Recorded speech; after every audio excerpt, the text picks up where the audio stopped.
Alam nyo mga kaibigan, pagdating sa healthcare or HMO, madalas natin itong isang tabi.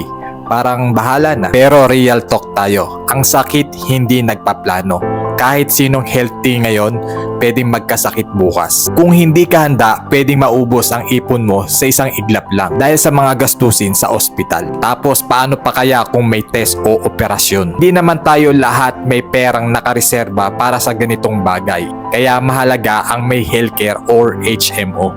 Sa simpleng monthly na bayad, alam mong may hahawak sa'yo pagdating sa biglaang gastos sa mga ospital. Ang HMO ay hindi lamang yan para sa may mga edad o laging sa may mga sakit. Ito ay para sa lahat na ayaw magising isang araw na kailangan magbenta ng gamit o mangutang para lang bayaran ang ospital. Real talk ulit, ang HMO parang lifeline mo yan. Sa oras ng sakuna, kahit papaano may sasalo sa'yo.